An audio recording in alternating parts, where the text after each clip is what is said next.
Imagine this. You wake up one morning, step outside, look up at the sky, and you see a tiny dot of light. That dot is Jupiter. It looks so close, so reachable, almost like you could stretch your hand out and touch it. But here is the truth that will shake you to your core. That tiny dot of light is so far away that if you started driving your car toward it right now, at highway speed, you would need to drive non-stop for over 600 years before you even got close. 600 years. That means if Christopher Columbus had started driving toward Jupiter instead of sailing to America, he still would not be there yet. He would not even be halfway there. Let that sink in for a moment. The distances in our solar system are so incomprehensibly vast that our human brains literally cannot process them. We think we understand big numbers. We think we understand millions and billions. But we do not. Not really. Not until someone puts it in perspective for us. And that is exactly what we are going to do today. We are going to embark on the most ambitious journey imaginable.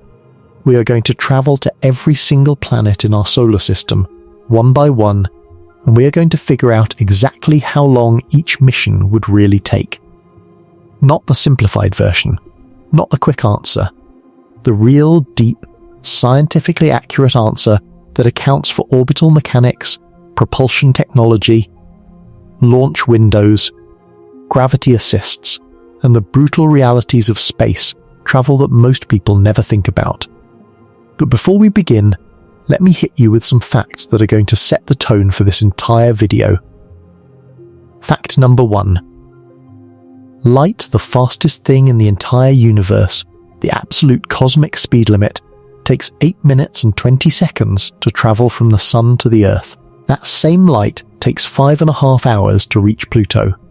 5.5 hours at the speed of light. And we are not traveling at the speed of light. We are not even close. Our fastest spacecraft travel at roughly 60,000 kilometers per hour, which sounds incredibly fast, until you realize that light travels at over 1 billion kilometers per hour. Our best rockets are 17,000 times slower than light. 17,000 times. Fact number 2. Voyager 1, the farthest human-made object from Earth, has been traveling through space since 1977. That is almost 50 years of non-stop travel. And it still has not properly left our solar system. It is still within the Sun's gravitational influence. After 50 years. Fact number 3.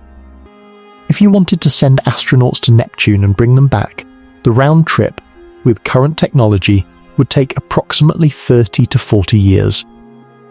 That means an astronaut who left Earth as a young person in their mid-20s would return as a senior citizen in their 60s. Their children would grow up, graduate, get married, and have their own children, all while their parent was floating through the void of space. This is not science fiction. This is the mathematical reality of our solar system. So the question is not just how long would it take. The question is deeper than that. Can we actually do it? What would it cost? What would it do to the human body? What would it do to the human mind? And perhaps most importantly, is it worth it? Today, you are going to get every single answer. We are going to cover Mercury, Venus, Mars, Jupiter, Saturn, Uranus, Neptune, and yes, even Pluto, the dwarf planet that still holds a special place in all of our hearts. For each destination, we will look at real missions that have already been sent, the actual travel times they took, what a hypothetical human mission would look like, and how future technology might change everything. We will explore the science of orbital mechanics, the terrifying realities of cosmic radiation, the psychological horror of complete isolation, and the beautiful elegance of gravity-assist maneuvers that let us steal speed from planets themselves. This is not a surface-level overview. This is a deep, thorough, scientifically rigorous exploration of the greatest distances humanity has ever attempted to cross. By the end of this video, you will understand our solar system in a way you never have before. You will understand why some planets that seem close are actually incredibly difficult to reach, why some that seem far away are surprisingly accessible, and and why the distances involved make every successful space mission one of the greatest achievements in human history. So buckle up. Our journey begins now. And it starts with something that might surprise you. Before we visit any specific planet, we need to understand how space travel actually works, because it is nothing like what most people imagine. When you think about traveling to another planet, you probably picture something like this. A spaceship points itself at the destination, fires its engines, flies in a straight line, and arrives. Simple, right? Wrong. Completely, totally, fundamentally wrong. And understanding why it is wrong is the key to understanding everything else we will talk about today. Space travel does not work like driving a car on a highway. You cannot just point yourself at Mars and go. The reason is that everything in our solar system is moving. The Earth is orbiting the Sun at about 107,000 kilometers per hour. Mars is orbiting the Sun at about 86,000 kilometers per hour. Jupiter is orbiting at about 47,000 kilometers per hour.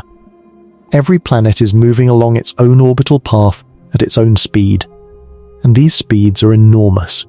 So when you launch a spacecraft toward Mars, you are not aiming at where Mars is right now. You are aiming at where Mars will be months from now when your spacecraft finally gets there. It is exactly like throwing a football to a receiver who is running. You do not throw the ball to where the receiver is. You throw it to where the receiver will be when the ball arrives. Miss that calculation by even a tiny amount, and you miss the planet entirely. Your spacecraft flies off into empty space, and billions of dollars and years of work are lost. This is why orbital mechanics exists. It is the science of calculating trajectories through space, accounting for the gravitational pull of the Sun, the gravitational pull of planets, the speed and direction of your spacecraft, and the constantly changing positions of everything in the solar system. It is one of the most mathematically complex fields in all of science, and it is the foundation of every single mission we have ever sent to another planet. Now, the most fundamental concept in orbital mechanics is something called the Hohmann Transfer Orbit. This was proposed by a German engineer named Walter Hohmann in 1925, and it is still the basis for most interplanetary missions today. Here is how it works. Imagine the Sun at the center. Earth orbits the Sun in a roughly circular path at a certain distance. Your destination planet orbits the Sun in another roughly circular path at a different distance. A Hohmann transfer is an elliptical orbit, an oval-shaped path that connects the two circular orbits. Your spacecraft leaves Earth's orbit at one end of the ellipse and arrives at the destination planet's orbit at the other end. The beauty of the Hohmann transfer is that it is the most fuel-efficient way to travel between two orbits. You only need to fire your engines twice, once to leave Earth's orbit and enter the transfer ellipse, and once to slow down and enter the destination planet's orbit. The rest of the journey is pure coasting. No engine burns, no fuel consumption, just the graceful arc of orbital mechanics carrying you from one world to another. The downside is that it is slow, very slow. Because you are taking the most fuel-efficient path, not the fastest path, you end up traveling a much longer distance than the straight-line distance between the two planets. A Hohmann transfer to Mars, for example, covers about 500 million kilometers, even though Mars is only about 200 million kilometers away at its closest approach to Earth. But there is another critical concept tied to this, and that is the launch window. Because planets are constantly moving around the Sun at different speeds, the alignment between Earth and a destination planet is constantly changing. There are only specific times, specific windows, when the geometry is right for a Hohmann transfer. Miss that window, and you have to wait until the planets align again. For Mars, this window opens roughly every 26 months. For Jupiter, roughly every 13 months. For some of the outer planets, the windows are even more specific and constrained by additional factors. This is why you cannot just decide to go to Mars whenever you want. The universe has a schedule, and you have to follow it. Now, There is another technique that has revolutionized space travel, and it is one of the most beautiful and elegant concepts in all of physics. It is called the gravity assist, or the gravitational slingshot maneuver. Here is how it works. When a spacecraft flies close to a planet, it enters that planet's gravitational field. The planet's gravity pulls on the spacecraft, accelerating it and bending its trajectory. If the approach is calculated correctly, the spacecraft can steal a tiny amount of the planet's orbital energy.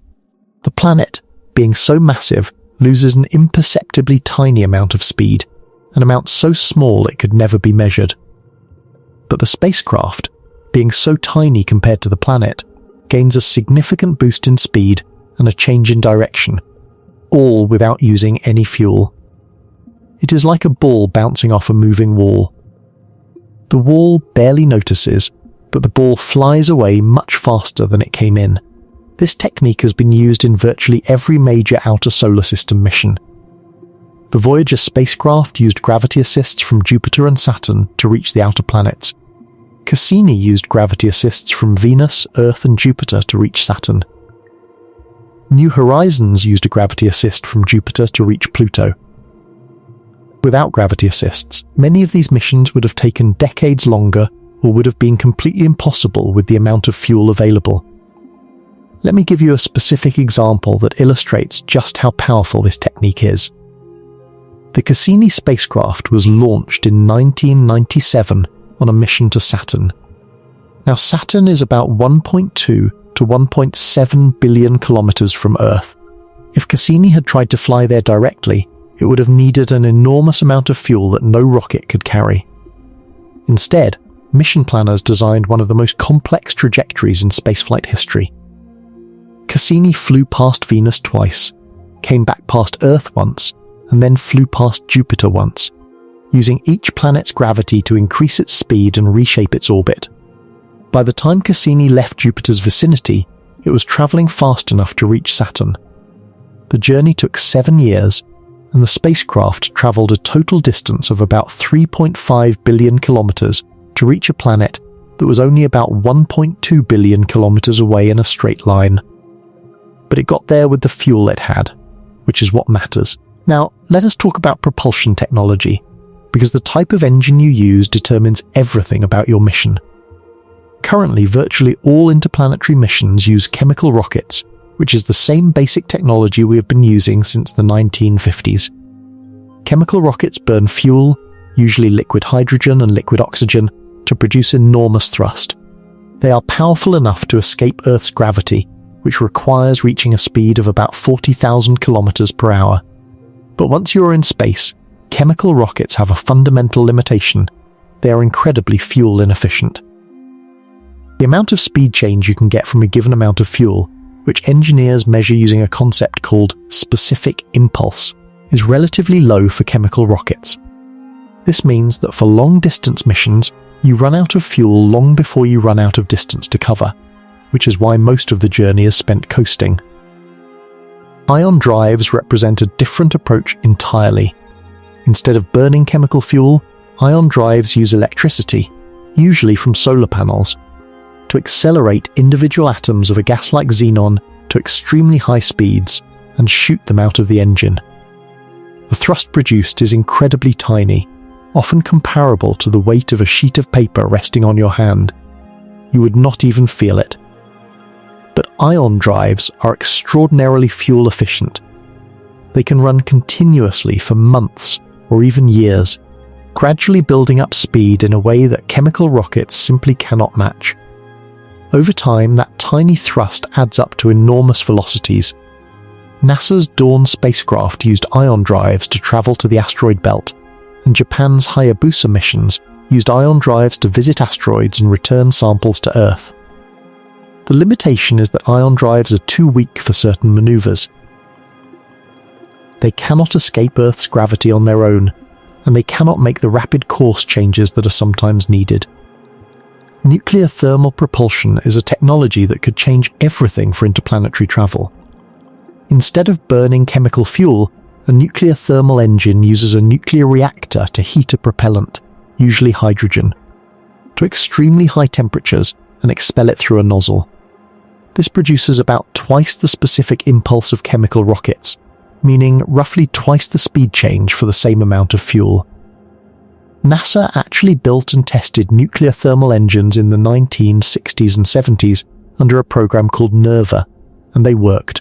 A nuclear thermal engine could cut the travel time to Mars roughly in half, from about 9 months to about 4 months.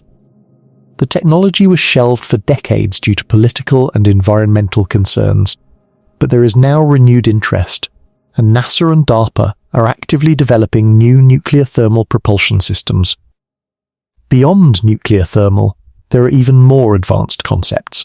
The Variable Specific Impulse Magnetoplasma Rocket, or VASIMA, is a plasma engine that could potentially reduce Mars travel time to as little as 39 days. Fusion propulsion. If we can ever figure out how to build a working fusion reactor small enough for a spacecraft, could enable travel times to the outer planets that are measured in months instead of years.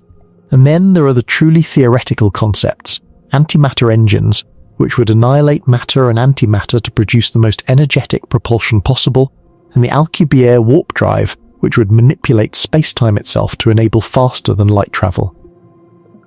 These remain firmly in the realm of theory, but they remind us that the limitations we face today are not permanent. They are just where we are on the technology ladder right now. To put all of this in perspective, let me give you what I call the cosmic speed ladder. A human walking speed is about 5 kilometers per hour. A car on a highway goes about 100 kilometers per hour. A commercial aeroplane flies at about 900 kilometers per hour. A bullet from a rifle travels at about 3,000 kilometers per hour. The International Space Station orbits Earth at about 28,000 kilometers per hour. The fastest spacecraft we have ever launched, New Horizons, left Earth at about 58,000 kilometers per hour. And light, the absolute universal speed limit, travels at about 1.08 billion kilometers per hour. Now imagine the distance to Pluto, about 5 to 7 billion kilometers. At walking speed, it would take you about 114,000 years. By car, about 5,700 years. By aeroplane, about 700 years. At New Horizons speed, about 9.5 years, which is indeed how long it took. At light speed, about 5.5 hours. The gulf between our current technology and the speed of light is almost impossible to comprehend. We are like ants trying to cross an ocean. But we are ants who have already crossed it in a sense. We have sent robots to every planet in our solar system. We have landed on Mars, Venus, Titan, asteroids, and a comet. We have flown past Pluto and taken photographs of a world billions of kilometers away. We have done all of this with technology that is, cosmically speaking, incredibly primitive. Imagine what we will do when our technology matures. That is the story of this video. Not just how long it takes now, but how long it will take in the future, and what we will find when we get there. Now let me also establish one more critical concept before we dive into individual planets: the difference between mission types. Not all missions are created equal. A flyby mission is the simplest and fastest. The spacecraft zooms past its target at high speed, takes measurements and photographs during a brief encounter window of hours or days, and then continues on into space. This is the cheapest and quickest option, but you only get a brief glimpse of your target. An orbiter mission is more complex. The spacecraft must slow down enough to be captured by the target's gravity and enter orbit around it.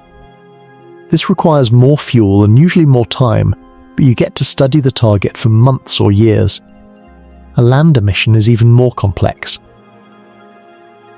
The spacecraft must not only reach the target and slow down, it must actually land on the surface, which involves surviving atmospheric entry, deploying parachutes or using retro rockets, and touching down safely. A sample return mission is the most complex of all. You must reach the target, land, collect samples, launch from the surface, travel all the way back to Earth, and land the samples safely. Each step up in complexity adds fuel requirements, weight, cost, and time to the mission. And for human missions, the complexity skyrockets even further. Humans need food, water, air, temperature control, radiation shielding, exercise equipment, medical supplies, psychological support, and a way to come back home. The spacecraft must be much larger, much heavier, and much more expensive. The margin for error drops to essentially zero, because a failure does not mean you lose a robot. It means people die. This is why we have sent robots to every planet, but humans only to the moon. The challenges of keeping humans alive during interplanetary travel are staggering, and they grow exponentially with distance. Let us also take a moment to truly appreciate the scale of our solar system, because this context is essential for everything that follows. If you shrank the sun down to the size of a basketball, Earth would be a tiny peppercorn about 26 meters away. Jupiter would be a marble about 135 meters away. Pluto would be a grain of sand about a kilometer away. The nearest star, Alpha Centauri, would be another basketball sitting in another city, about 6,400 kilometers away. Most of what lies between these objects is absolutely nothing. Empty vacuum. Cold, dark, silent, utterly lifeless nothing. The solar system is not crowded. It is spectacularly, incomprehensibly empty, and crossing that emptiness is the challenge we are going to talk about today. The unit of measurement we use for solar system distances is the astronomical unit, or AU. 1 AU is defined as the average distance from the Earth to the Sun, which is about 150 million kilometers. Mercury orbits at about 0.39 AU, Venus at about 0.72 AU, Mars at about 1.52 AU, Jupiter at 5.2 AU, Saturn at 9.54 AU, Uranus at 19.2 AU, Neptune at 30.07 AU, and Pluto at its average distance about 39.5 AU. Each AU represents 150 million kilometers. So when we say Neptune is 30 AU away, we mean it is approximately 4.5 billion kilometers from the Sun. These numbers are so large that they almost lose their meaning, which is why we need to keep grounding them in comparisons that our human brains can actually process. Here is one of my favorite comparisons. Let us say you could build a highway from Earth to each planet and drive there in a car at 100 kilometers per hour without stopping. To Mercury, at its closest, the drive would take about 32 days. To Venus, about 15 days. To Mars, about 23 days at closest approach. Sounds manageable so far, right? Now it gets insane. To Jupiter, the drive would take about 670 years. To Saturn, about 1,300 years. To Uranus, about 2,900 years. To Neptune, about 4,800 years. And to Pluto, about 6,500 years. The closest planets are reachable within weeks or months by car. The outer planets would require millennia.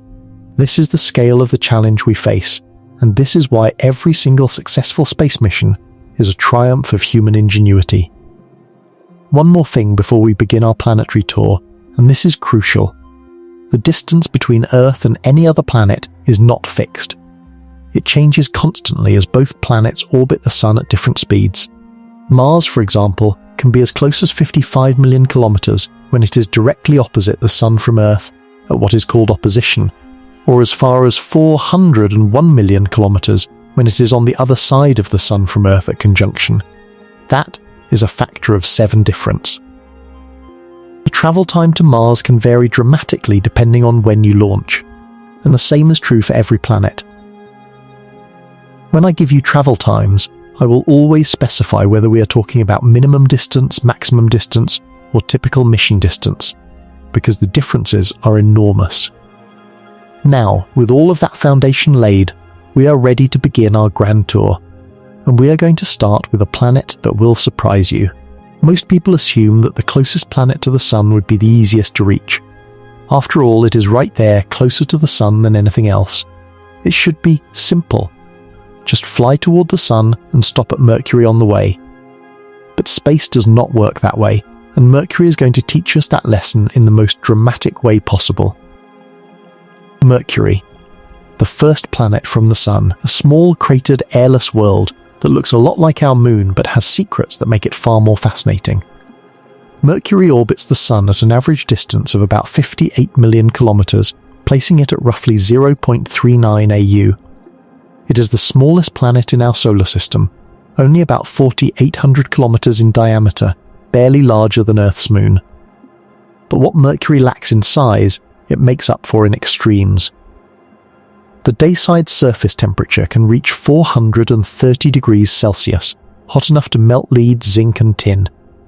The nightside temperature plunges to minus 180 degrees Celsius, cold enough to freeze most gases. This temperature swing of over 600 degrees is the most extreme of any planet in the solar system, and it happens because Mercury has essentially no atmosphere to distribute heat.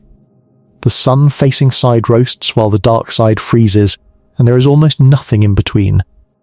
Mercury also has one of the most bizarre orbital characteristics of any planet. Its orbit is highly elliptical, meaning it swings between 46 million and 70 million kilometers from the Sun. And its rotation is locked into a peculiar 3-to-2 resonance with its orbit. It rotates 3 times for every 2 trips around the Sun. This means that a single day on Mercury from sunrise to sunrise lasts 176 Earth days. If you were standing on Mercury's surface, the Sun would rise, creep across the sky with agonizing slowness, and not set for 88 Earth days. Then you would endure 88 Earth days of darkness. It is a world of extremes in every possible way. Now here is the question: how long would it take to get there? This is where Mercury teaches us our first great lesson about space travel. Mercury is on average one of the closest planets to Earth. At its nearest approach, it can be as close as 77 million kilometers, and at its farthest, about 222 million kilometers. These distances are modest by solar system standards. You might think a quick trip to Mercury would take just a couple of months, and if space travel worked like highway travel, you might be right. But it does not, and Mercury is one of the most difficult planets in the entire solar system to reach. The reason is the Sun. Mercury orbits very close to the Sun, which means it moves very fast, about 170,000 kilometers per hour, much faster than Earth's 107,000 kilometers per hour. To reach Mercury and enter orbit around it, you need to match its speed and position, which is extremely challenging. But the bigger problem is the Sun's gravity. The Sun is the most massive object in the solar system by far, and its gravitational pull increases dramatically as you get closer to it. When you send a spacecraft toward Mercury, you are essentially sending it downhill toward the Sun's gravity well. The spacecraft accelerates, gaining enormous speed as it falls toward the Sun. By the time it reaches Mercury's orbit, it is moving far too fast to stop and enter orbit. It would simply fly past Mercury and continue falling toward the Sun. To solve this problem, you need to slow down. A lot, and in space, slowing down requires the same amount of fuel as speeding up. The total amount of speed change needed to get from Earth orbit to Mercury orbit is actually greater than the amount needed to reach Jupiter. Let me repeat that because it sounds insane. Getting to Mercury, one of the closest planets to Earth, requires more energy than getting to Jupiter, one of the farthest. This is one of the great counterintuitive facts of orbital mechanics, and it blows people's minds every time they hear it. This is why no Mercury mission has ever taken a direct route. Every mission to Mercury has relied heavily on gravity assists, using the gravity of other planets to gradually reshape the spacecraft's orbit and bleed off speed, little by little, until it is moving slowly enough to be captured by Mercury's gravity. This process takes years, many, many years. Let us look at the real missions. The first spacecraft to visit Mercury was Mariner 10, which launched in November 1973.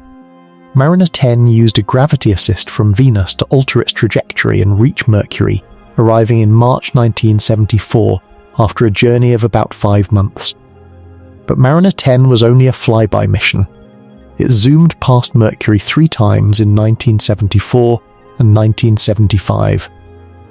photographing about 45% of the surface, and then its fuel ran out and it went silent. It never orbited Mercury. It could not slow down enough. The first spacecraft to actually orbit Mercury was MESSENGER, which stands for Mercury Surface, Space Environment, Geochemistry and Ranging. MESSENGER launched in August 2004. Think about that date. August 2004. MESSENGER did not enter orbit around Mercury until March 2011. That is 6.5 years of travel. 6.5 years to reach one of the closest planets to Earth. Why so long? Because MESSENGER had to perform one of the most complex trajectories in spaceflight history. It flew past Earth once for a gravity assist. Then it flew past Venus twice. Then it flew past Mercury itself 3 times, each time using Mercury's gravity to slow down a little more and reshape its orbit. Only after all 6 gravity assists, spanning 6.5 years and covering a total distance of about 7.9 billion kilometers, was MESSENGER moving slowly enough to fire its engines and slip into orbit around Mercury. 7.9 billion kilometers traveled to reach a planet that was only 77 million kilometers away at its closest. That is a ratio of over 100 to 1. It traveled more than 100 times the minimum distance just to get there at the right speed.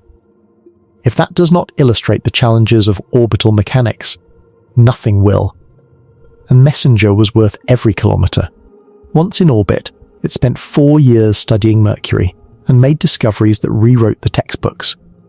It found water ice in permanently shadowed craters at Mercury's poles, which was astonishing on a planet where daytime temperatures reach 430 degrees.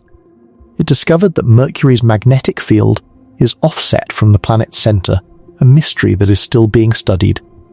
It found evidence that Mercury has been shrinking as its core cools, causing the surface to wrinkle and crack like the skin of a drying apple. And it created the first complete map of Mercury's surface, revealing a world far more complex and interesting than anyone had expected. In April 2015, with its fuel finally exhausted, MESSENGER was deliberately crashed into Mercury's surface at a speed of over 14,000 kilometers per hour, creating a new crater about 16 meters wide on a world already covered in craters. It was a fitting end for a mission that had traveled nearly 8 billion kilometers. The most recent Mercury mission is BepiColombo, a joint mission between the European Space Agency and the Japan Aerospace Exploration Agency. BepiColombo launched in October 2018, and as of the time this information was compiled, was expected to arrive at Mercury around late 2025, making its journey approximately 7 years. Like MESSENGER, BepiColombo is using an elaborate series of gravity assists, 9 in total, 1 from Earth, 2 from Venus, and 6 from Mercury. This is the most complex gravity assist sequence ever planned for a planetary mission. Each flyby slows the spacecraft down a little more, gradually matching Mercury's orbital speed so it can enter orbit. BepiColombo actually consists of 2 separate orbiters that will separate when they reach Mercury and study the planet from different orbits.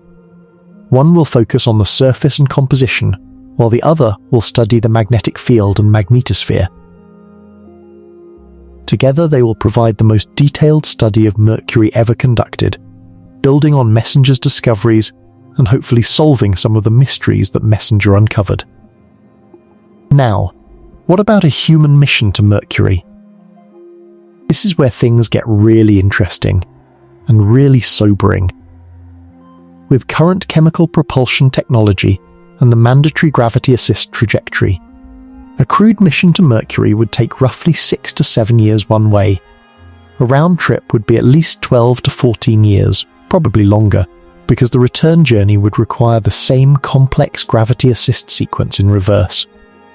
That is an absurdly long mission for what is technically one of Earth's closest neighbours. With nuclear thermal propulsion, which could roughly double the efficiency of the engines, the one-way trip might be reduced to about 3 to 4 years. With advanced ion propulsion running continuously, perhaps 2 to 3 years. Even with the most optimistic projections for near-future technology, a Mercury mission would still be measured in years, not months. But the travel time is not even the biggest problem. The biggest problem is the Sun. Mercury is so close to the Sun that the solar radiation intensity is about 6.5 times greater than at Earth's orbit. This means that any spacecraft and any astronaut at Mercury would be bombarded with 6.5 times more solar radiation than they would experience near Earth. Current radiation shielding technology is not adequate to protect humans from this level of exposure for the years that the mission would require. Astronauts would face dramatically elevated cancer risks, potential acute radiation sickness during solar flares, and long-term damage to their retina, eyes, and central nervous system. Then there is the heat problem. Mercury's daytime surface temperature of 430 degrees Celsius means that any landing on the sunlit side is essentially impossible with current technology. Even a spacecraft in orbit would need massive radiators to dissipate the heat being absorbed from the sun and reflected from Mercury's surface. A crewed spacecraft would need to maintain comfortable internal temperatures while being blasted by solar radiation that is almost 7 times more intense than at Earth.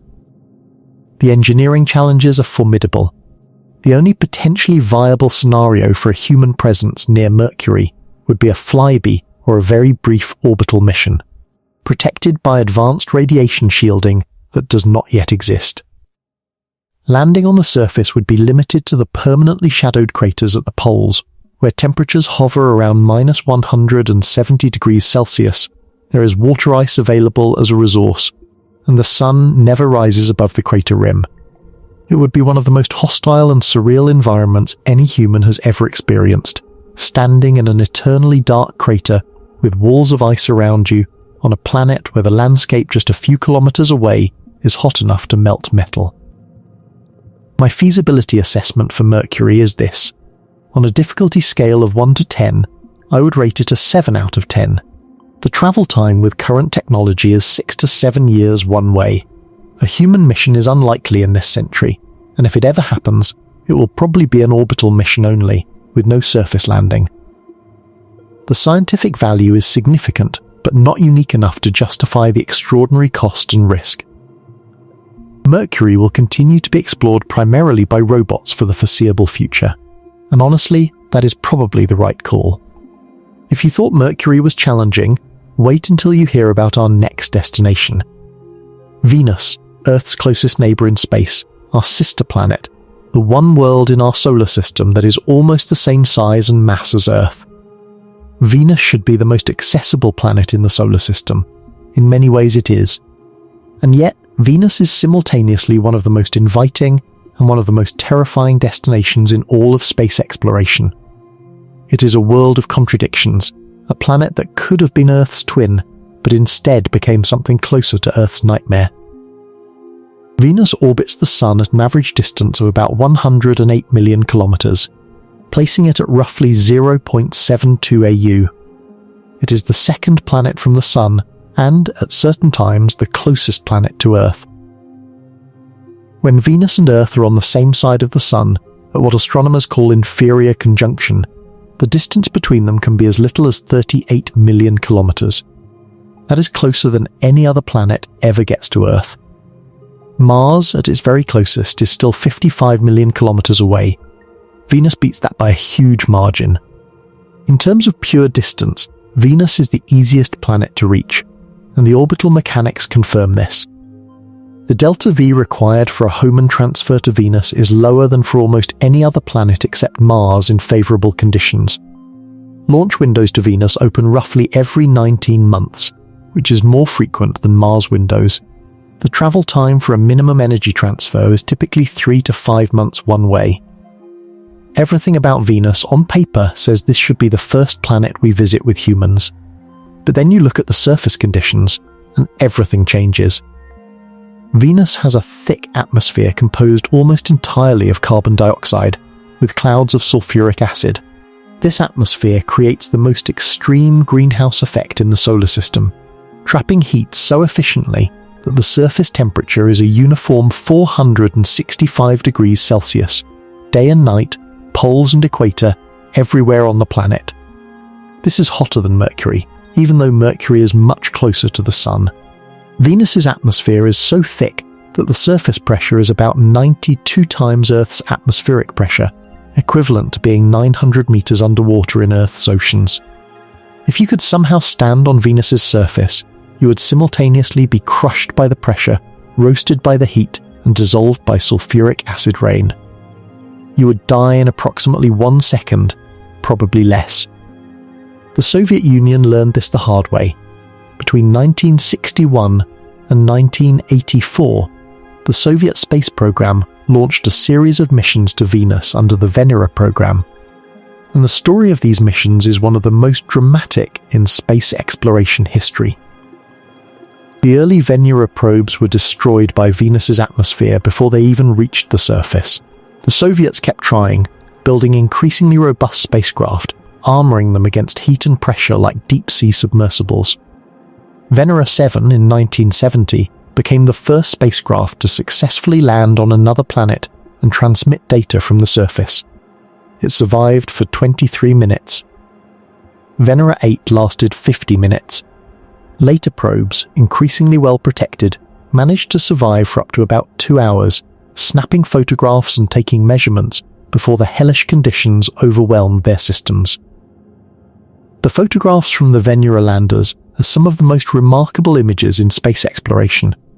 They show a barren, rocky landscape bathed in an orange-tinted light, the thick atmosphere filtering the sunlight into a dim, apocalyptic glow. The rocks appear sharp and relatively young, evidence of volcanic activity. The sky is a featureless, murky orange-brown. It looks like a vision of some alien hell, and in many ways, it is. No human-built machine has survived on Venus's surface for more than about 2 hours, and no mission has attempted a Venus surface landing since 1985. But reaching Venus orbit or performing a flyby is a completely different story. The first successful interplanetary mission in history was to Venus Mariner 2, launched by NASA in August 1962, reached Venus in December of the same year after a flight of about 3.5 months. That was the first time any spacecraft had successfully flown past another planet. Since then, Venus has been visited by dozens of missions from the United States, the Soviet Union, Europe and Japan. Magellan, launched in 1989, arrived at Venus about 15 months later and spent 4 years mapping the entire surface using radar, revealing a world of vast volcanic plains, enormous shield volcanoes, continent-sized highland regions, and a surface that appears to have been completely resurfaced by volcanic activity about 300 to 500 million years ago. Venus Express, launched by the European Space Agency in 2005, reached Venus in about 5 months and spent 8 years studying the atmosphere and climate. Japan's Akatsuki spacecraft has one of the most dramatic stories in spaceflight. It was supposed to enter Venus orbit in December 2010, but its main engine failed during the critical orbit insertion burn. The spacecraft flew past Venus and went into orbit around the Sun instead. For 5 years, the mission seemed lost. But the Japanese team refused to give up. They calculated a new trajectory and, in December 2015, used the spacecraft's small attitude control thrusters, which were never designed for such a maneuver, to successfully enter Venus orbit. It was one of the most remarkable recoveries in spaceflight history, a testament to the ingenuity and perseverance of the engineers who refused to let their spacecraft die. Now, what about future Venus missions? There is actually a Venus renaissance happening right now. After decades of relative neglect, multiple space agencies are planning new missions to Venus. NASA has selected 2 Venus missions, Veritas and Da Vinci, as part of its Discovery program. Veritas will orbit Venus and create the highest resolution maps ever made of the surface, while Da Vinci will send a probe plunging through Venus's atmosphere, making measurements all the way down to the surface. The European Space Agency is developing EnVision, another Venus orbiter focused on understanding the planet's geological activity. And India's space agency ISRO has proposed Shukriyan, which would study Venus's atmosphere and surface. Why the sudden interest? partly because of a controversial discovery in 2020. A team of scientists announced that they had detected phosphine gas in Venus's atmosphere. Phosphine is a molecule that, on Earth, is primarily produced by biological processes by living organisms. If the detection is real, it could potentially indicate that some form of microbial life exists in Venus's cloud layers. At an altitude of about 50 to 60 kilometers above the surface, where the temperature and pressure are actually surprisingly close to Earth-like conditions. The announcement sparked an enormous scientific debate, with other teams questioning whether the detection was real or an artifact of the data analysis. The matter remains unresolved and is one of the most tantalizing open questions in astrobiology. This brings us to one of the most fascinating ideas in space exploration, the Venus cloud colony. While Venus's surface is absolutely impossible for humans, the atmosphere at an altitude of about 50 kilometers is a different story entirely. At this altitude, the temperature is about 75 degrees Celsius, the pressure is about the same as sea level on Earth, and the atmosphere above provides substantial protection against solar radiation.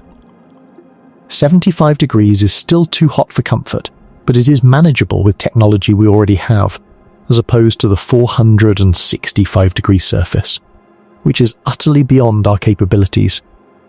In fact, a breathable atmosphere of nitrogen and oxygen, the air we breathe, would actually be a lifting gas in Venus's dense carbon dioxide atmosphere. This means that a habitat filled with normal Earth air would float like a balloon on Venus. You could literally build a floating city in Venus's clouds, and it would stay aloft effortlessly. NASA has studied this concept under a program called HAVOC, the High Altitude Venus Operational Concept. The idea is to send crewed airships to float in Venus's upper atmosphere, conducting scientific research and potentially serving as a stepping stone toward more permanent human presence in the inner solar system. The travel time for a human Venus mission would be remarkably short by interplanetary standards.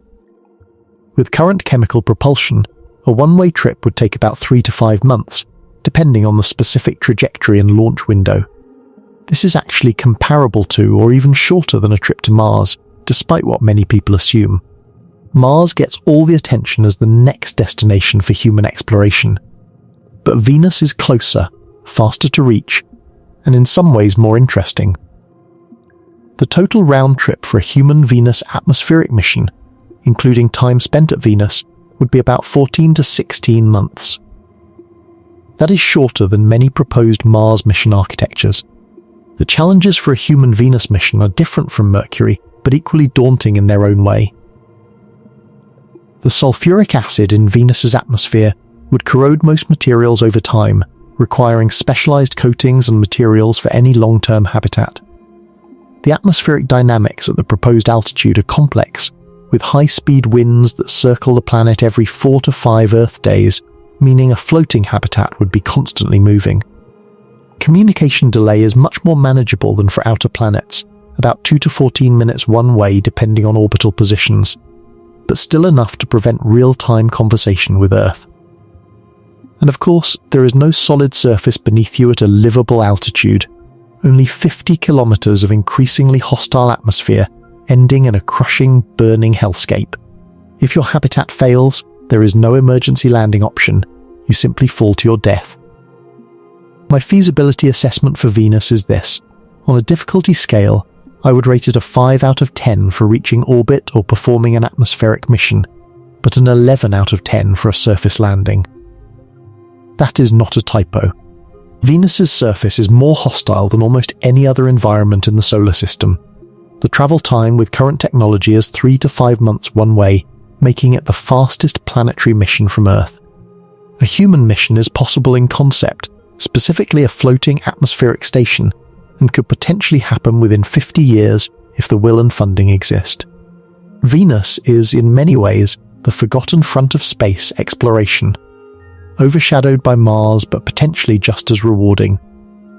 Now we come to the planet that has captivated human imagination more than any other world in our solar system. Mars, the red planet.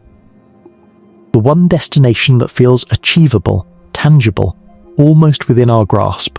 When people think about interplanetary travel, they think about Mars. When Elon Musk talks about making humanity a multiplanetary species, he means Mars. When NASA plans the next giant leap after returning to the Moon, they are planning for Mars. There is a reason for this.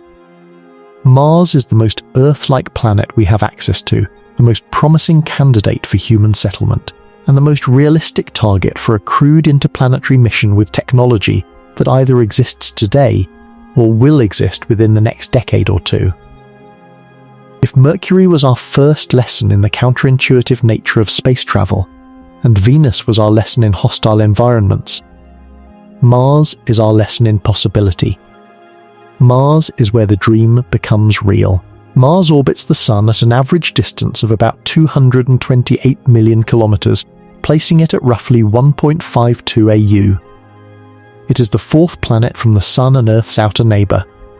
The distance between Earth and Mars varies dramatically, from as close as 55 million kilometers at opposition, when Earth and Mars are on the same side of the Sun, to as far as 401 million kilometers at conjunction, when they are on opposite sides. This huge variation means that Mars mission planning is critically dependent on launch timing. Mars is about half the size of Earth, with a diameter of about 6,800 kilometers. Its gravity is about 38% of Earth's, meaning a person who weighs 100 kilograms on Earth would weigh only 38 kilograms on Mars. It has a thin atmosphere, about 100 times thinner than Earth's, composed almost entirely of carbon dioxide. This atmosphere is thick enough to create weather, including dust storms that can engulf the entire planet for months, but too thin to breathe or to provide significant protection against radiation. The average surface temperature is about -60 degrees Celsius, though it can range from -140 degrees at the winter poles to about 20 degrees Celsius on a summer afternoon at the equator. But here is what makes Mars special. It has water, not flowing on the surface, at least not today, but locked up as ice at the polar caps and mixed into the soil across much of the planet. Mars also has a day length that is almost identical to Earth's, 24 hours and 37 minutes. This is an enormous advantage for human habitation, because it means our biological clocks would not need to adjust to a radically different day-night cycle. Mars has seasons caused by its axial tilt of about 25 degrees, which is very close to Earth's 23.5 degrees.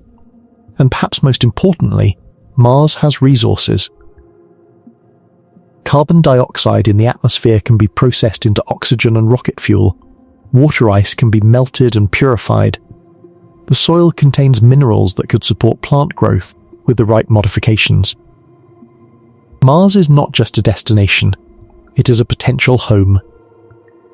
The history of Mars exploration is extensive, dramatic, and filled with both triumph and heartbreak. Mars has been called the Bermuda Triangle of space because of its remarkably high mission failure rate.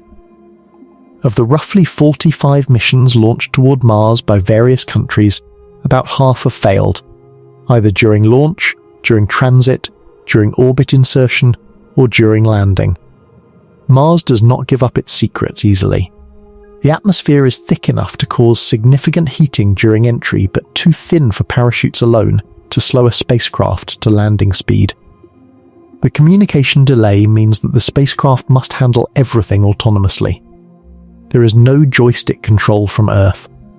By the time you see a problem on your telemetry screens, the spacecraft has already either solved it or crashed. The first successful Mars mission was Mariner 4, launched by NASA in November 1964. It performed a flyby of Mars in July 1965 after a journey of about 7.5 months. The 22 photographs it returned were the first close-up images of another planet ever taken, and they were profoundly disappointing. Mariner 4 showed a barren, cratered surface that looked like the Moon. There were no canals, no signs of civilization, no evidence of the lush Martian ecosystems that science fiction writers had imagined for decades. Mars, it seemed, was dead. But subsequent missions revealed a far more complex and interesting world. Mariner 9, which arrived at Mars in November 1971 after about 5.5 months of travel, became the first spacecraft to orbit another planet. And what it found was astonishing. Olympus Mons, a volcano 3 times the height of Mount Everest and the largest known volcano in the solar system. Valles Marineris, a canyon system that stretches over 4,000 kilometers, about the distance from New York to Los Angeles, up to 7 kilometers deep and 200 kilometers wide. And most importantly, Mariner 9 photographed channels and features that looked exactly like dried riverbeds and floodplains. Mars had once had flowing water on its surface. This discovery changed everything. The Viking missions of 1975 were the first to successfully land on Mars. Viking 1 launched in August 1975 and arrived at Mars in June 1976 after a journey of about 10 months. Viking 2 followed shortly after with a similar travel time. Both missions included an orbiter and a lander, and both landers survived on the Martian surface for years. Viking 1 transmitting data until November 1982, over 6 years after landing. The Viking landers conducted the first biological experiments on another planet, specifically designed to search for signs of microbial life in the Martian soil. The results were famously ambiguous, initially appearing positive, but later interpreted by most scientists as resulting from chemical reactions rather than biological activity. The question of life on Mars remains open to this day. After Viking, there was a long gap in successful Mars missions, a period sometimes called the Mars Curse because of the string of mission failures. Mars Observer, launched in 1992, lost contact just 3 days before arrival. Mars Climate Orbiter, launched in 1998, was destroyed because one engineering team used metric units while another used imperial units, causing the spacecraft to enter the atmosphere at the wrong altitude. Mars Polar Lander, launched in 1999, crashed during landing. These failures were painful reminders that space exploration is extraordinarily difficult, and that Mars in particular seems to punish overconfidence. The tide turned with Mars Pathfinder in 1996, which successfully landed on Mars on July 4, 1997, after a 7-month journey. Pathfinder deployed the first rover on another planet, a small wheeled vehicle called Sojourner that was about the size of a microwave oven. Sojourner was intended to operate for 7 days, but lasted 83, exploring the immediate vicinity of the landing site and analysing rocks and soil. It was a proof of concept that changed the future of Mars exploration. Then came the Mars exploration rovers, Spirit and Opportunity, launched in June and July of 2003. Arriving in January 2004 after journeys of about 7 months each. These 2 rovers were designed for 90-day missions. Spirit lasted over 6 years, finally falling silent in 2010 when it became stuck in soft soil and its solar panels could not generate enough power through the accumulated dust. Opportunity's story is one of the most remarkable in all of space exploration. Designed for 90 days, Opportunity operated for over 14 years, finally succumbing to a planet-wide dust storm in June 2018. In those 14 years, Opportunity travelled over 45 kilometers across the Martian surface, the longest distance driven by any off-world wheeled vehicle. It discovered definitive evidence that liquid water had once existed on Mars's surface, finding mineral deposits that could only form in the presence of water. When NASA finally declared Opportunity's mission over in February 2019, the last command sent to the rover was a song, "I'll Be Seeing You" by Billie Holiday. It was broadcast across the void to a robot that had far outlived its creator's wildest expectations. Curiosity, launched in November 2011, arrived at Mars in August 2012 after a journey of about 8.5 months. Curiosity is the size of a small car, weighing about 900 kilograms, and it landed using one of the most audacious methods ever devised, the sky crane. Because Curiosity was too heavy for airbags, the landing system used a hovering rocket platform to lower the rover to the surface on cables, then flew away and crashed at a safe distance. The 7 minutes of terror, as NASA engineers called the landing sequence, was entirely autonomous. From the top of the atmosphere to the surface, everything had to work perfectly, with no possibility of human intervention because of the 14-minute communication delay. It worked. Curiosity has been operating on Mars for over a decade now, making discoveries about Mars's past habitability, atmospheric composition, and radiation environment. Perseverance, launched in July 2020, arrived at Mars in February 2021 after a 7-month journey. Perseverance is the most sophisticated rover ever sent to another planet, equipped with instruments to search for signs of ancient microbial life, a drill to collect and cache rock samples for future return to Earth, and a small helicopter called Ingenuity. Ingenuity was designed as a technology demonstration, intended to make a few short flights to prove that powered flight is possible in Mars's thin atmosphere. Instead, it made over 70 flights over almost 3 years, scouting terrain, setting altitude records, and transforming our understanding of what is possible on Mars. Ingenuity proved that aircraft can fly on other worlds, opening the door for future aerial exploration vehicles.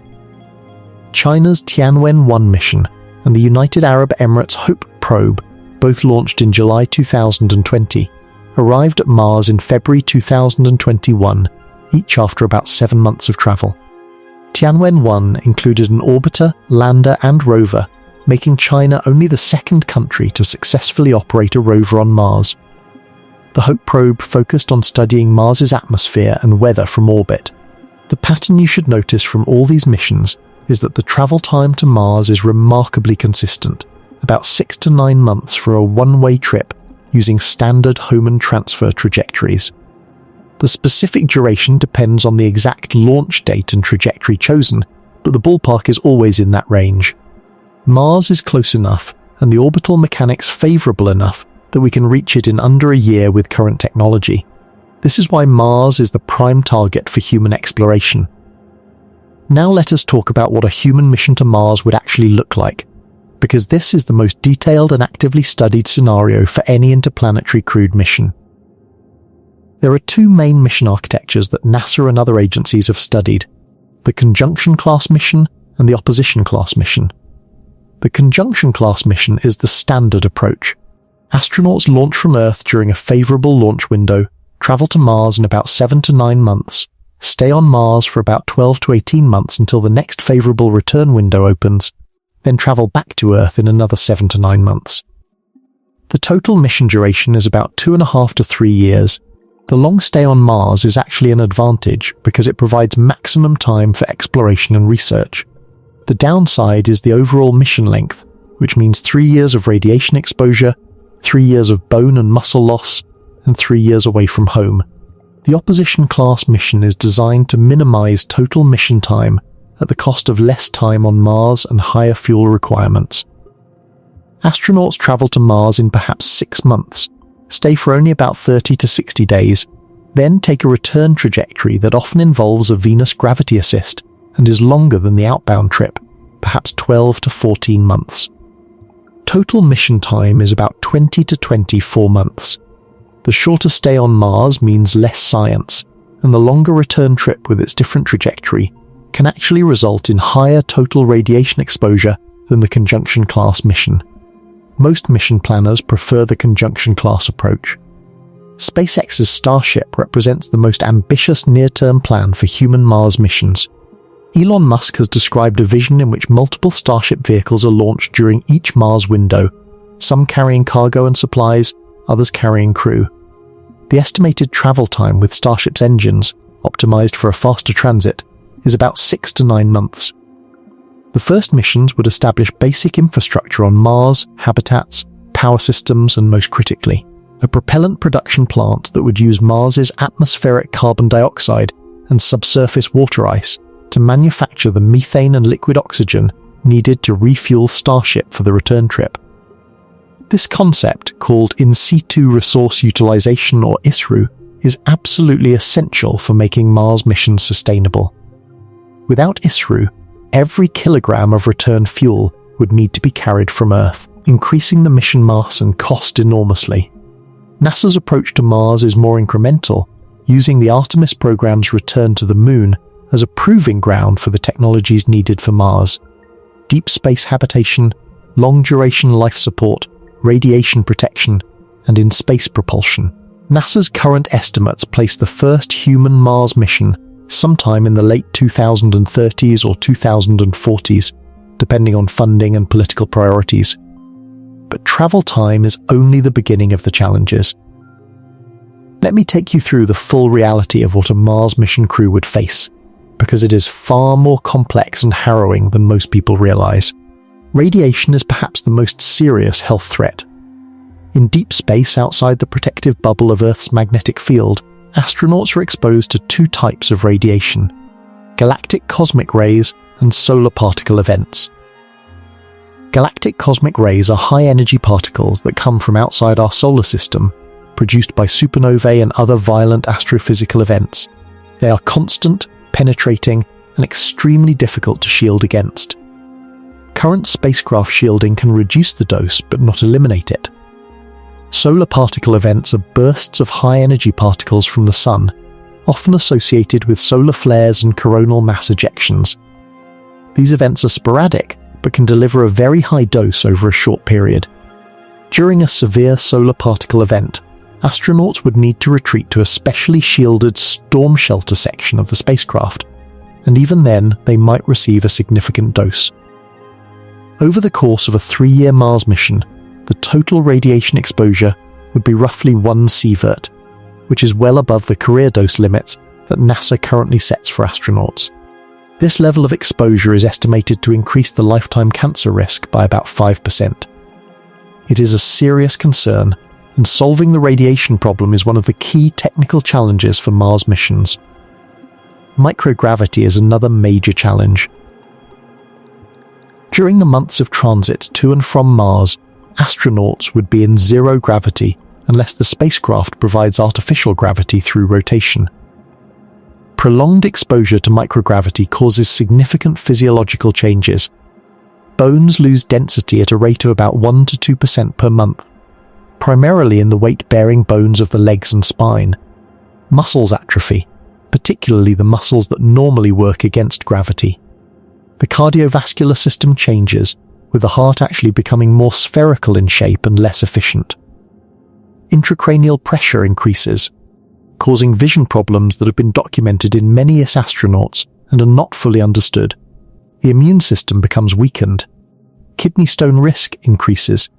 Without countermeasures, an astronaut arriving at Mars after 9 months in zero gravity might be too weak to walk on the surface, even in Mars's reduced gravity. Current countermeasures include 2 hours of daily exercise, but this only partially mitigates the effects. Artificial gravity, created by rotating the spacecraft or a section of it, would be a far more effective solution, but has never been tested in practice on an interplanetary spacecraft. Communication delay is a challenge that receives less attention but is profoundly important. When Mars is at its closest to Earth, the one-way light time is about 4 minutes. When Mars is at its farthest, it is about 24 minutes. This means that in the best case, a question sent from Earth would take at least 8 minutes for a round-trip response, and in the worst case, almost 50 minutes. Real-time conversation is impossible. Video calls do not work. Every communication is more like sending an email and waiting for a reply. For routine operations, this is manageable, but in an emergency, when every second counts, the crew would be entirely on their own. If a medical emergency occurs, if equipment fails catastrophically, if a dust storm threatens the habitat, the crew cannot call Houston and get instructions. They must be trained, equipped, and psychologically prepared to handle any situation independently. The psychological challenges of a Mars mission are perhaps the least understood and most potentially dangerous. The crew would be a small group of people, probably 4 to 6, confined in a relatively small space for about 3 years, with no possibility of rescue, no ability to step outside for fresh air, no new faces, no privacy, and increasingly delayed communication with loved ones on Earth. The psychological literature on isolated and confined environments suggests that this scenario is extremely stressful. Interpersonal conflicts, depression, anxiety, sleep disorders, and cognitive impairment have all been documented in Antarctic research stations and submarine deployments, and those environments still have regular resupply and the possibility of evacuation. A Mars crew would have neither. There is also a specific psychological phenomenon that researchers have discussed in the context of Mars missions, the Earth out of sight effect. When astronauts on the International Space Station look out the window, they see Earth, huge and beautiful, right below them. This is psychologically grounding. It provides a constant connection to home. On a Mars mission, within days of departure, Earth would shrink to a small blue dot, and eventually it would become just another star, indistinguishable from the background.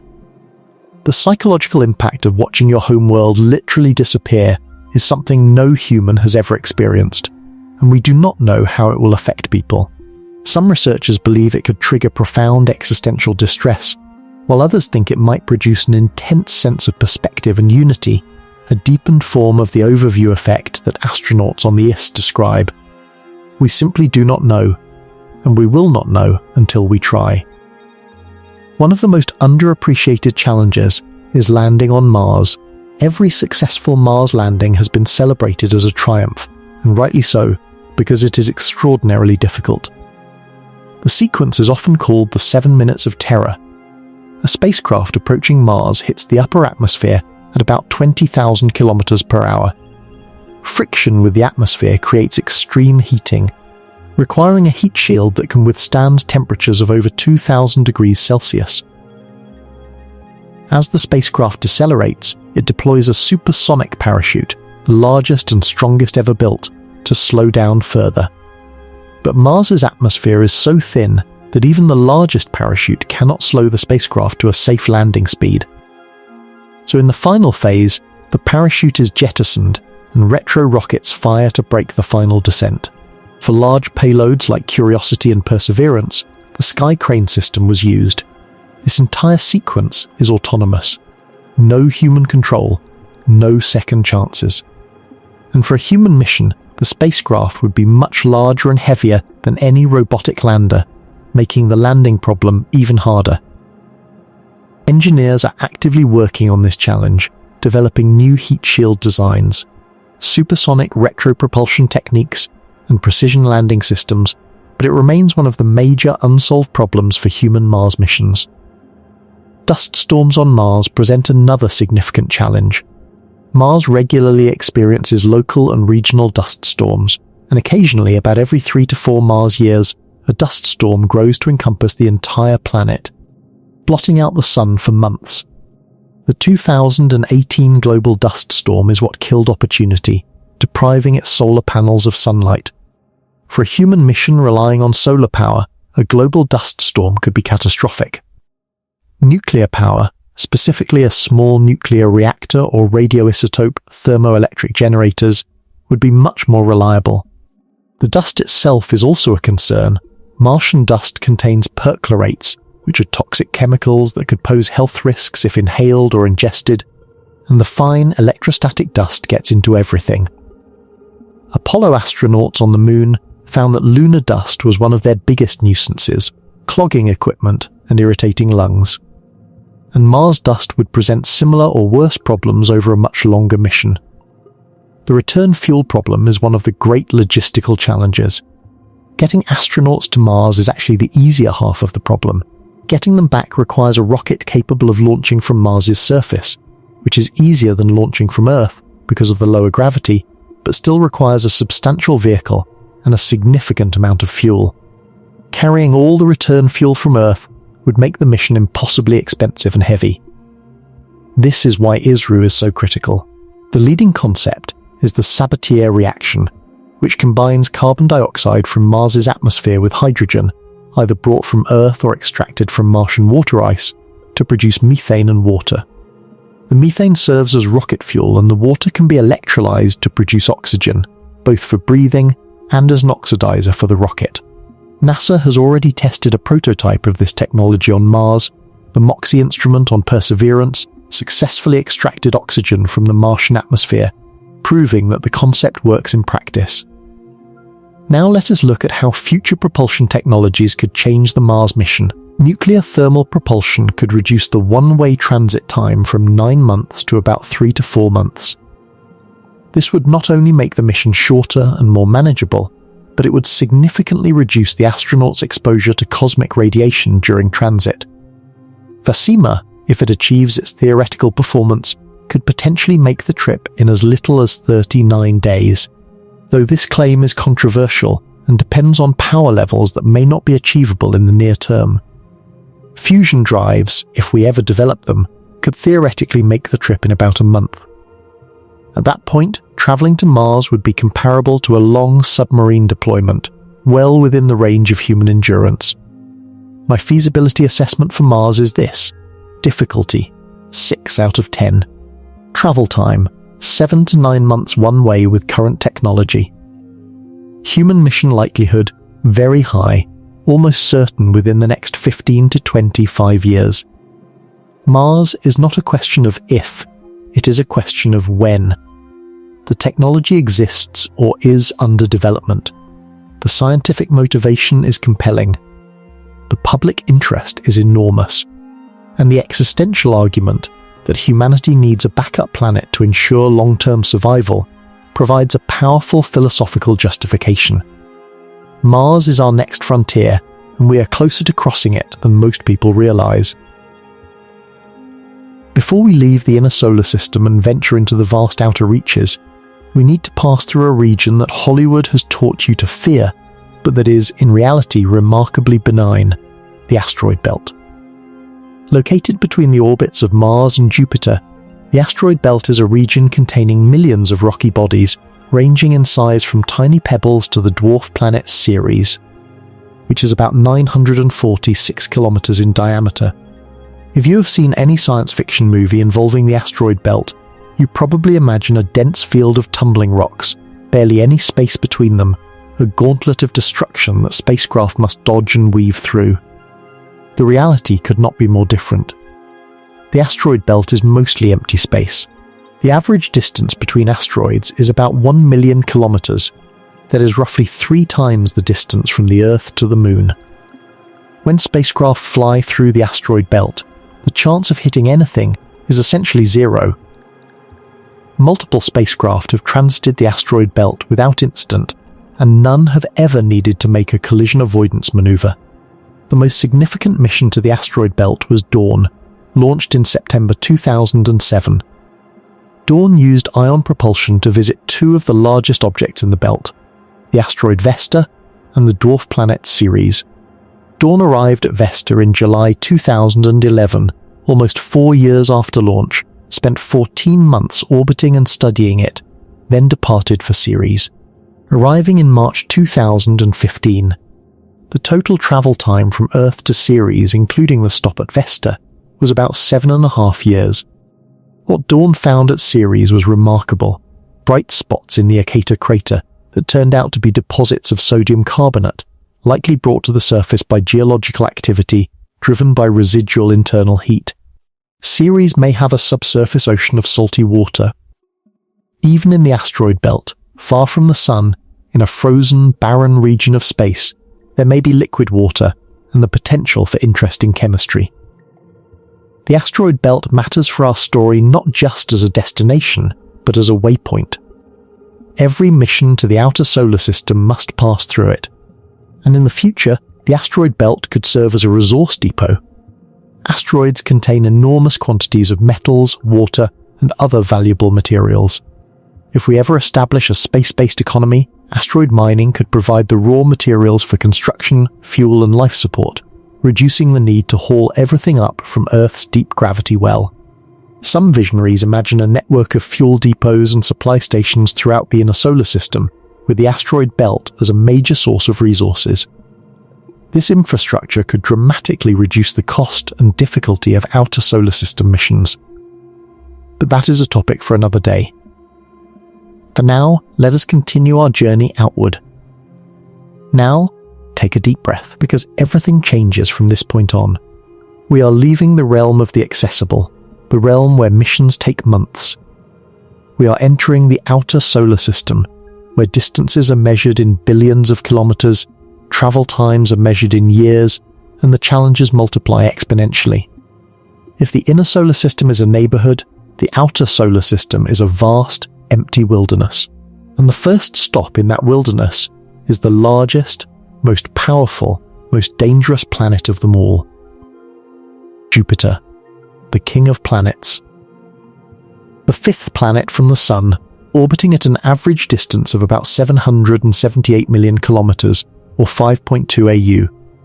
Jupiter is so massive that it is sometimes called a failed star, because if it had been about 80 times more massive during its formation, it would have had enough pressure and temperature in its core to ignite nuclear fusion and become a small star. As it is, Jupiter is the largest planet in our solar system by a staggering margin.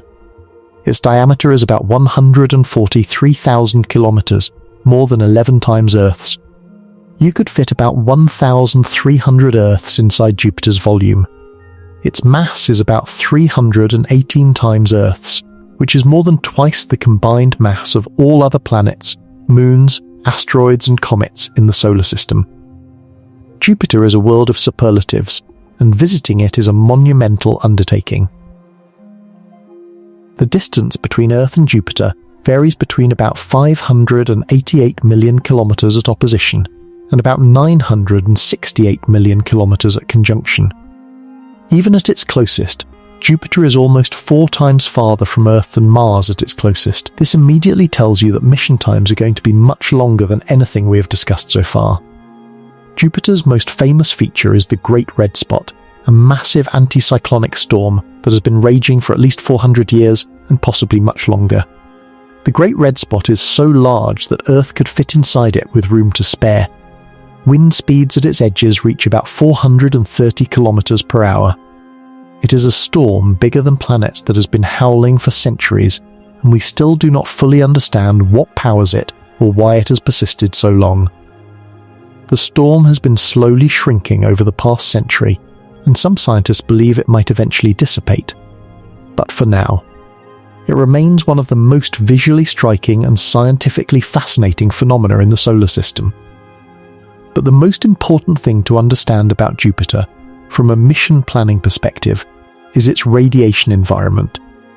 Jupiter has the most powerful magnetic field of any planet in the solar system, about 20,000 times stronger than Earth's.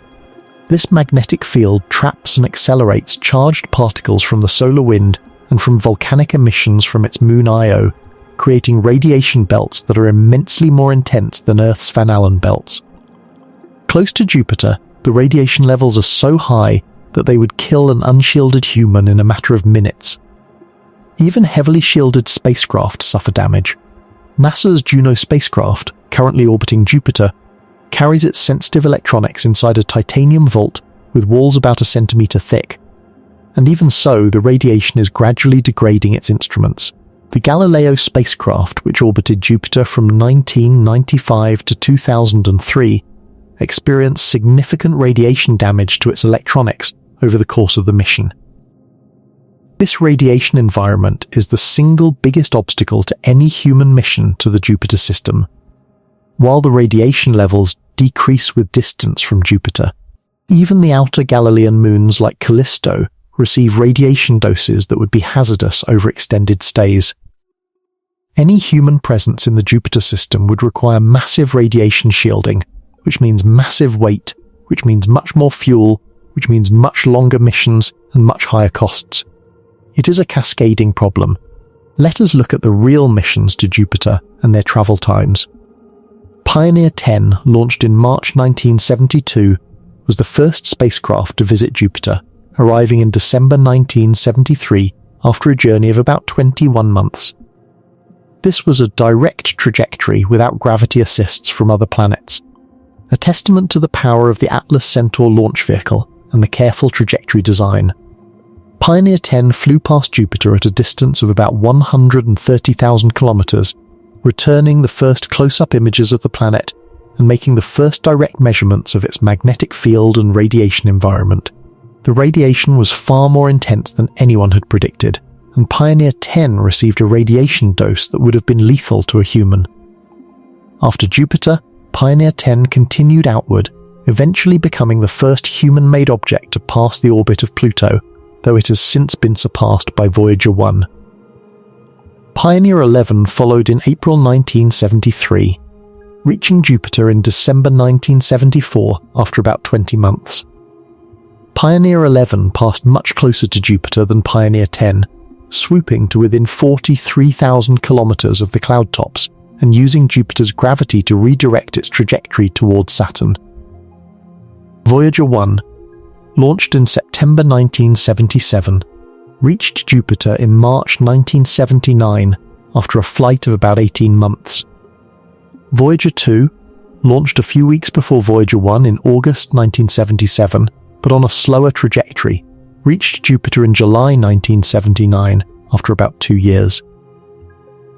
Both Voyager spacecraft made groundbreaking discoveries at Jupiter, including the discovery of active volcanism on Io, the first moon other than Earth's where active volcanic eruptions were observed, the discovery of Europa's cracked icy surface and the inference of a subsurface ocean, and the detection of a faint ring system around Jupiter that had not been seen from Earth. Galileo, launched in October 1989, did not arrive at Jupiter until December 1995, a journey of over 6 years. But this was not because of the distance. It was because Galileo could not take a direct route. The Space Shuttle Challenger disaster in 1986 had led to safety changes that prevented Galileo from using the powerful upper stage originally planned. Instead, Galileo was launched on a less powerful rocket and had to use gravity assists from Venus once and Earth twice to gain enough speed to reach Jupiter. The resulting trajectory covered about 4.6 billion kilometers. Despite the indirect route, Galileo's 13-year mission at Jupiter was transformative. It deployed a probe that plunged into Jupiter's atmosphere, the only spacecraft ever to directly sample a gas giant's atmosphere. The probe survived for 58 minutes before being crushed by the increasing pressure, transmitting data on atmospheric composition, temperature, pressure, wind speed, and the presence of unexpected features like intense lightning storms. Galileo also made the most compelling case for Europa as a world harboring a subsurface ocean. The magnetic field measurements, combined with images of Europa's fractured, ice raft-like surface, strongly suggested a global ocean of liquid water beneath the ice shell, kept warm by tidal heating from Jupiter's gravitational influence. This discovery put Europa at the top of the list for astrobiological exploration in the outer solar system. Juno, launched in August 2011, arrived at Jupiter in July 2016 after a journey of about 5 years. Juno took a more direct route than Galileo, using only one Earth gravity assist, and was designed to study Jupiter's interior structure, magnetic field, atmosphere, and polar regions. Juno's discoveries have been remarkable. Jupiter's core is not a solid mass as previously assumed, but appears to be fuzzy or diluted, with heavy elements mixed throughout a broad region. Jupiter's atmospheric dynamics are far more complex than expected, with cyclone clusters at the poles arranged in geometric patterns.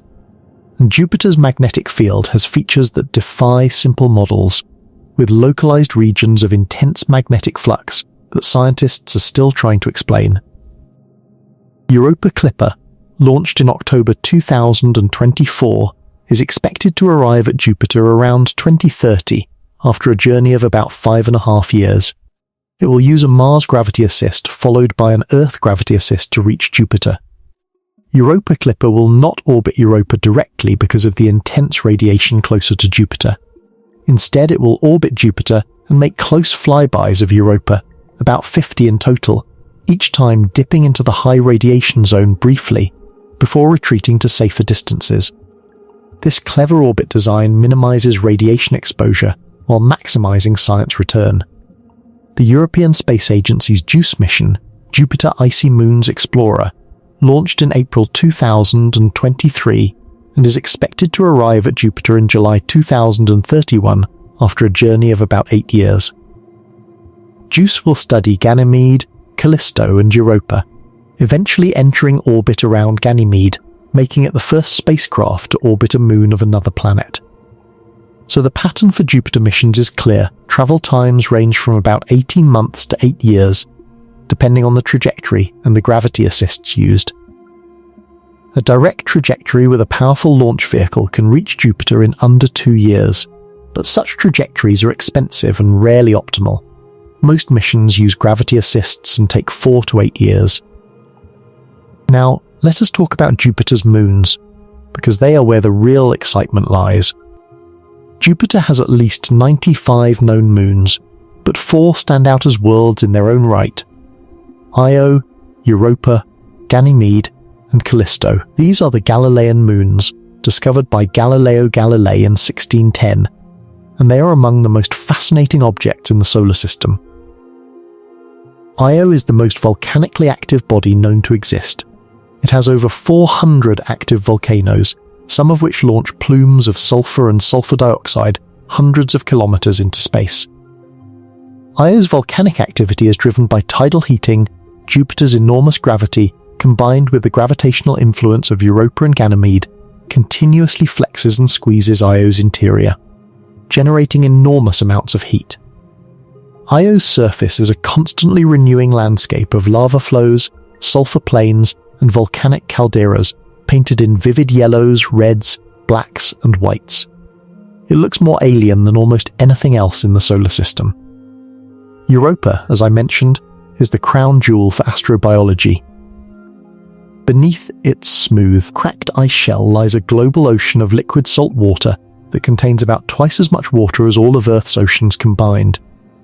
The ice shell is estimated to be about 15 to 25 kilometers thick, and the ocean beneath may be 60 to 150 kilometers deep.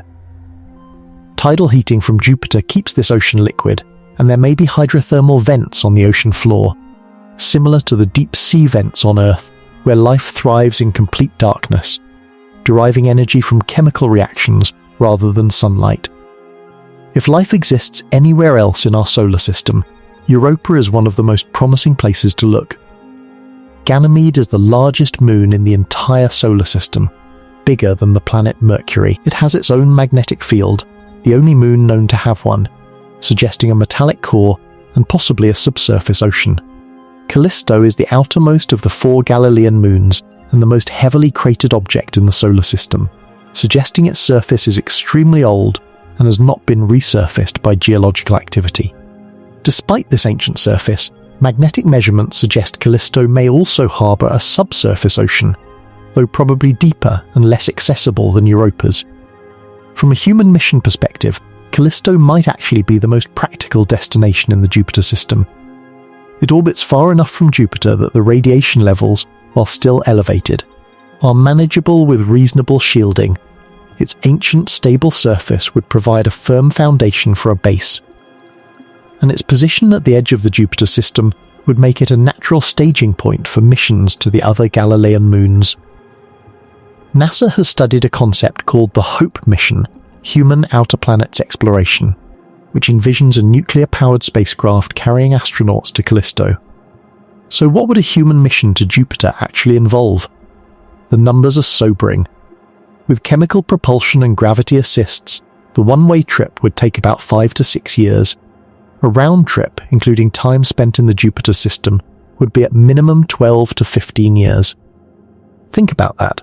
An astronaut who leaves Earth at age 30 would return at age 42 to 45 at best.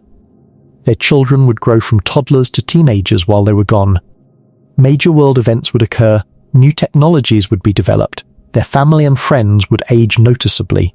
They would return to a world that had moved on without them. The communication delay adds another layer of isolation.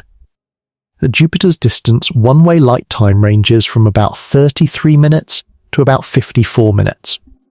A round-trip message would take over an hour at minimum.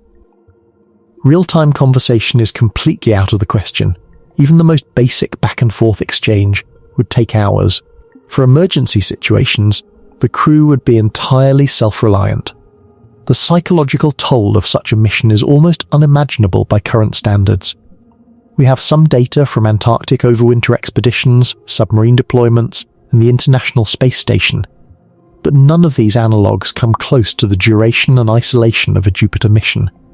The crew selection process would be the most rigorous in history, and even so, the risk of psychological breakdown would be significant.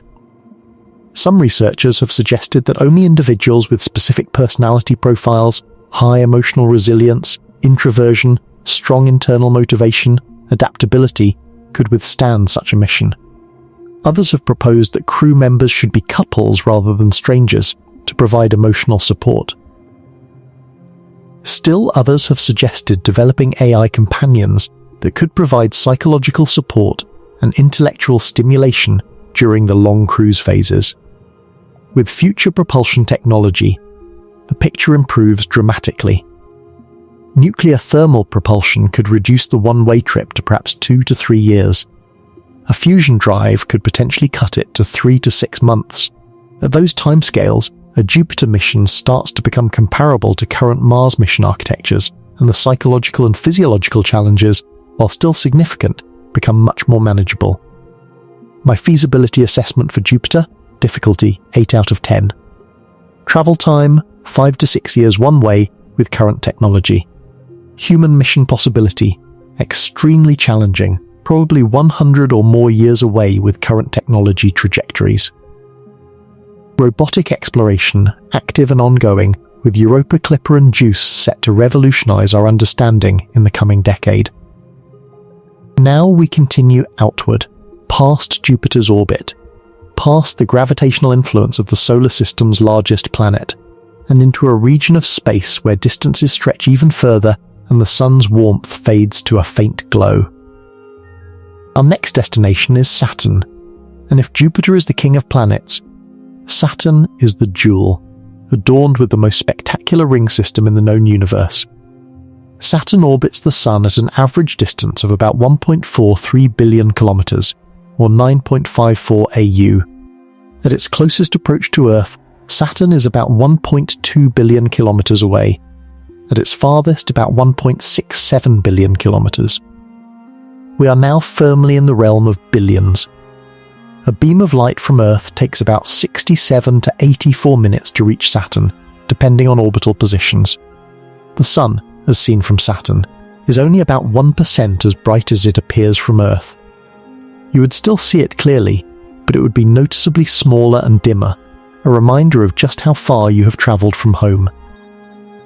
Saturn itself is the second largest planet in the solar system, with a diameter of about 120,000 kilometers, about 9.5 times Earth's. It is famous for its stunning ring system, which extends from about 7,000 kilometers to 80,000 kilometers above the planet's equator, and is composed primarily of particles of water ice, ranging in size from tiny grains to boulders the size of houses. The rings are incredibly thin relative to their width, only about 10 to 20 meters thick in most places, which means that when seen edge-on from Earth, they virtually disappear. Saturn's density is remarkably low, only about 0.687 grams per cubic centimeter. Water has a density of 1 gram per cubic centimeter. This means that if you could find a bathtub large enough, Saturn would float in it. It is the only planet in our solar system with this property, and it speaks to the planet's composition, mostly hydrogen and helium gas, with no solid surface. Saturn has at least 146 known moons, more than any other planet in the solar system. Among them are some of the most scientifically fascinating worlds anywhere: Titan, Enceladus, Mimas, Hyperion, Iapetus, each with its own unique characteristics and mysteries, but 2 moons stand out above all others: Titan and Enceladus. The first spacecraft to visit Saturn were Pioneer 11 in September 1979, and Voyager 1 in November 1980, and Voyager 2 in August 1981. Pioneer 11 reached Saturn about 6.5 years after leaving Earth, though this included a Jupiter flyby and gravity assist. Voyager 1 took about 3 years from Earth to Saturn, again with a Jupiter gravity assist. Voyager 2 took about 4 years. These were all flyby missions, each providing only brief glimpses of Saturn during their closest approach. But what they revealed was extraordinary. The complex structure of the rings, hundreds of individual ringlets separated by gaps. Some of them maintained by small shepherd moons, active storm systems in the atmosphere, mysterious spoke-like features in the rings, and the tantalizing hint that Titan's thick, hazy atmosphere might be hiding something remarkable on the surface below. But the mission that truly revealed Saturn was Cassini-Huygens, and many planetary scientists consider it the greatest planetary mission ever flown. Cassini was launched on October 15, 1997, from Cape Canaveral. It was a massive spacecraft, about 6,800 kilograms at launch, carrying 12 scientific instruments on the orbiter and 6 on the Huygens probe. The mission was a collaboration between NASA, the European Space Agency, and the Italian Space Agency. One of the most ambitious international space projects ever undertaken. Cassini could not fly directly to Saturn. It did not have enough fuel. Instead, mission planners designed one of the most elegant trajectories in spaceflight history. Cassini flew past Venus in April 1998 for a gravity assist. It flew past Venus again in June 1999 for a second gravity assist. Then it flew past Earth in August 1999 for a third gravity assist. Each flyby increased the spacecraft's speed and reshaped its orbit. Then Cassini flew past Jupiter in December 2000 for a fourth and final gravity assist, receiving a tremendous speed boost from the giant planet's gravity. Finally, on July 1st, 2004, nearly 7 years after launch, Cassini fired its main engine for 96 minutes and slipped into orbit around Saturn. 7 years. To reach a planet 1.2 billion kilometers away, Cassini traveled a total of about 3.5 billion kilometers through the inner and outer solar system, using 4 planets' gravity to get there. The mathematics required to plan this trajectory are staggering in their precision, and the fact that it worked perfectly is a testament to the extraordinary skill of the mission's navigators. What followed was 13 years of discovery that transformed our understanding of Saturn, its rings, and its moons. Cassini orbited Saturn 294 times, made 162 targeted flybys of Saturn's moons, discovered 7 new moons, and took nearly 500,000 images. Among its many discoveries, 3 stand out as truly paradigm-shifting. The first was the Huygens probe landing on Titan, and this deserves a detailed telling because it is one of the most dramatic moments in the history of exploration, period. Titan is Saturn's largest moon, bigger than the planet Mercury, and the only moon in the solar system with a substantial atmosphere. Titan's atmosphere is about 1.5 times as dense as Earth's, composed primarily of nitrogen with small amounts of methane and other hydrocarbons. This atmosphere creates a thick, opaque haze that makes it impossible to see the surface from space-invisible light. Before Cassini, we had no idea what Titan's surface looked like. On December 25, 2004, Christmas Day, the Huygens probe separated from the Cassini orbiter and began a 3-week coast toward Titan. On January 14, 2005, Huygens entered Titan's atmosphere at a speed of about 6 kilometers per second and began the longest atmospheric descent in space exploration history. Over the course of 2 hours and 27 minutes, Huygens descended through Titan's atmosphere, its parachute slowing it, its instruments measuring temperature, pressure, wind speed, atmospheric composition, and eventually photographing the surface as it came into view through the thinning haze. What Huygens revealed was astonishing. Titan has a landscape shaped by flowing liquid, but the liquid is not water. It is methane and ethane, hydrocarbons that are gases on Earth but liquids in Titan's frigid, minus 179 degrees Celsius environment. Huygens photographed drainage channels carved into the terrain by flowing methane, rounded cobblestones smoothed by liquid erosion, and what appeared to be a shoreline where a methane sea met a frozen beach. After landing, Huygens continued to transmit from the surface for about 72 minutes, confirming that the surface was a slushy mixture of ice and hydrocarbons. It was the first and, as of now, only landing in the outer solar system, and the photographs from Titan's surface are haunting. A dim, orange-tinted landscape stretching to a flat horizon under a thick, hazy sky, utterly alien and yet somehow familiar, reminiscent of a damp, cold beach on Earth. If Earth were plunged to minus 179 degrees and all the water replaced with liquid methane. Cassini's subsequent flybys of Titan using radar imaging, which could penetrate the haze, revealed a world of incredible complexity. Titan has lakes and seas of liquid methane and ethane, making it the only body in the solar system other than Earth where liquid exists on the surface today. The largest sea, Kraken Mare, is estimated to be about 400,000 square kilometers, comparable in size to the Caspian Sea on Earth. Titan has rain, methane rain that falls from methane clouds. It has rivers that flow into lakes. It has dunes made of organic particles. It has a methane cycle that is eerily similar to Earth's water cycle: evaporation, cloud formation, precipitation, surface flow, and accumulation in lakes and seas. Titan is in many ways a frozen analogue of early Earth, a world where complex organic chemistry is happening on a planetary scale but at temperatures too cold for liquid water. Understanding Titan could tell us something profound about the chemical processes that led to the origin of life on Earth. The second paradigm-shifting discovery was at Enceladus, a tiny moon only about 500 kilometers in diameter, smaller than many asteroids. In 2005, Cassini's cameras captured something utterly unexpected: plumes of water vapor and ice particles erupting from fractures near Enceladus's south pole, shooting hundreds of kilometers into space. Enceladus was geologically active. This tiny, frozen moon was spraying its own material into space like a cosmic geyser,